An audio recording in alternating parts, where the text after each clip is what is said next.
Hello बच्चों, चलिए इस प्रश्न को पढ़ते हैं और समझते हैं कि प्रश्न में हमें क्या बोला गया है। ठीक है, तो हमारा प्रश्न है, यदि कॉस ए जो है वो माइनस वर्गमूल 3/2 है, ठीक है, और साइन बी जो है -5/13 है, जहाँ पाई/2 से पाई तक हमारा ए है और जो बी है वो 3 पाई/2 से 2 पाई तक है। तो tan a माइनस बी का मान हमें ज्ञात करना है। ठीक है, तो चलिए इस प्रश्न को हल करने से पहले हम लोग मुख्य अवधारणा को देख लेते हैं। तो हम बात करते हैं मुख्य अवधारणा की। ठीक है, तो हमें सबसे पहले पता होना चाहिए कि जो ए जो है वो हमारा यहाँ पे पहले अगर चतुर्थांश में अगर हम देखें, ठीक है, तो ये एक्स अक्ष होता है, ये वाई अक्ष होता है, ठीक है, और ये हमारा पहला चतुर्थांश, दूसरा चतुर्थांश, ये तीसरा चतुर्थांश, ये चौथा चतुर्थांश। तो पहले चतुर्थांश में सारे त्रिकोणमितीय फलन जो होते हैं वो हमारे धनात्मक होते हैं। दूसरे में सिर्फ हमारा साइन और जो कौशिक होता है, ठीक है, ये धनात्मक होता है और बाकी सभी हमारे ऋणात्मक होते हैं। तीसरे में हमारे यहाँ पे टैन और जो कॉट है, ठीक है, वो धनात्मक होता है और बाकी हमारे ऋणात्मक होते हैं। चौथे में हमारे यहाँ पे कॉस और सेक, ये हमारे यहाँ पे धनात्मक होते हैं, बाकी ऋणात्मक होते हैं। तो हमें क्या-क्या दिया गया है, सबसे पहले अब इस प्रश्न को हल करते हैं हम यहाँ पे। तो यहाँ पे हमारा क्या-क्या है, तो यहाँ पे हमें दिया गया है कि कॉस ए जो है वो हमारा माइनस वर्गमूल 3/2 के बराबर है, जहाँ पे ए जो है वो हमारा पाई/2 से पाई तक है, यानी कि दूसरे चतुर्थांश में है। इसका मतलब क्या हो गया, दूसरे चतुर्थांश में, ठीक है, तो ये दूसरे चतुर्थांश में है। तो यहाँ पे अगर दूसरे चतुर्थांश में देखें तो कॉस हमारा नेगेटिव है, यानी कि ऋणात्मक है।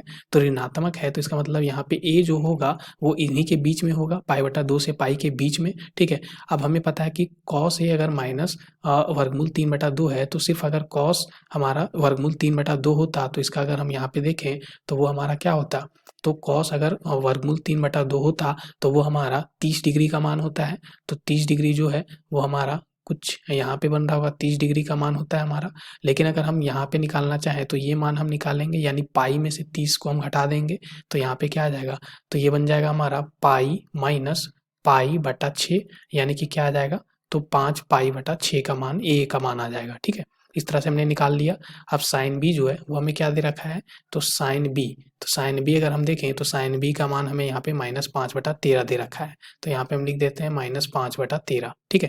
तो ये 5 पाई/6 हो गया।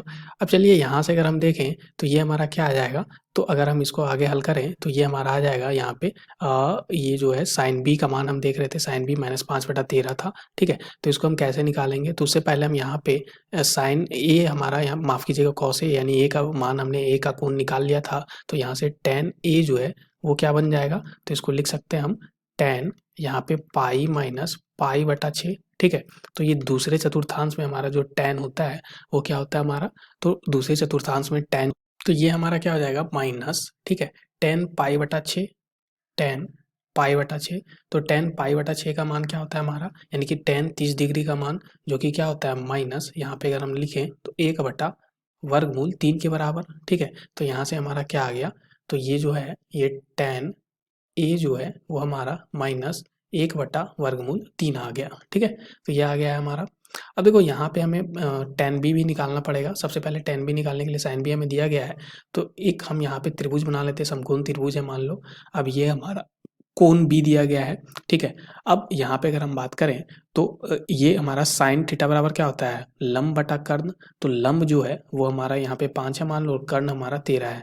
तो ये जो हमारा आधार होगा यानी बी, वो कैसे हम निकालेंगे, तो ये होता है हमारा कर्ण का वर्ग माइनस यहाँ पे लंब का वर्ग। तो ये बन जाएगा हमारा 13 का वर्ग माइनस 5 का वर्ग, यानी कि 169 माइनस 25, जो कि आ गया 144, यानी कि 12, ठीक है। तो यहाँ से हम लिख सकते हैं कि टैन बी हमारा क्या हो जाएगा, तो p/b होता है, तो p हमारा 5 है और b हमारा 12 आ गया। अभी हम बात करें तो ये जो b है वो कोण, वो हमारा यहाँ पे 3 पाई/2 से 2 पाई, यानी चौथे चतुर्थांश में था, ठीक है। तो b जो है वो हमारा कहाँ से कहाँ था, 3 पाई/2 से लेके 2 पाई तक, यानी चौथे चतुर्थांश में। तो चौथे चतुर्थांश में टैन भी हमारा नेगेटिव यानी कि ऋणात्मक होता है, इसलिए -5/12 आ गया। अब हम चलिए इस प्रश्न को हल करते हैं। हमें क्या बोला गया था, टैन ए माइनस बी का मान क्या होगा, तो इसके सूत्र क्या होता है हमारा, तो इसका सूत्र से हम जानते हैं कि ये होता है tan A minus tan B बटा 1 जोड़ यहाँ पे टैन ए टैन बी, ठीक है। तो यहाँ से अगर हम लिखें तो टैन ए का मान क्या है हमारा, तो टैन ए हमने अभी निकाला -1/वर्गमूल 3, ठीक है। और जोड़ यहाँ पे क्या हो जाएगा tan b। तो tan b हमारा क्या है, तो tan b हम यहाँ से देख सकते हैं, ठीक है, जो हमने निकाला है अभी -5/12 निकाला है, ठीक है। तो हमने क्या निकाला है, -5/12। तो यहाँ पे हम लिख देते हैं -5/12 बटा यहाँ पे क्या हो जाएगा, एक जोड़ यहाँ पे क्या बन जाएगा, तो ये हमारा क्या हो जाएगा tan a हमने अभी निकाला -1/√3 और tan b -5/12 है, ठीक है। इसको आगे हम सरल कर लेते हैं, तो ये क्या बन जाएगा हमारा यहाँ से, ठीक है। माफ़ कीजिएगा, यहाँ पे अंश में मेरा माइनस होने का, यानी कि यहाँ पे हमने गलती किया है, ठीक है। तो ये हमारा माइनस है, ठीक है, यहाँ पे माइनस लिखा हुआ था इसलिए माइनस हो जाएगा। अब देखिए यहाँ पे अगर हम इसको आगे सरल करें तो ये हमारा क्या बन जाएगा, यहाँ पे हम एलसीएम ले लेंगे सबसे पहले अंश में, तो यहाँ पे क्या बन जाएगा 12/3 हमारा एलसीएम आ जाएगा।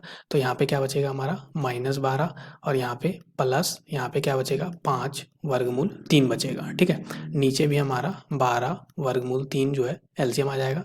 तो ऊपर में हमारा 12/3 माइनस माइनस प्लस और यहाँ पे 5 बचेगा। अभी ये इससे हमारा कट जाएगा, तो ये क्या आ गया हमारा 5/3 -12 बटा यहाँ पे क्या आ जाएगा 12/3 जोड़ 5। ये किसका मान आ गया, tan a - b का। यही हमसे पूछा गया था। आशा करते हैं आपको इस प्रश्न का हल समझ में आ गया होगा। धन्यवाद बच्चों।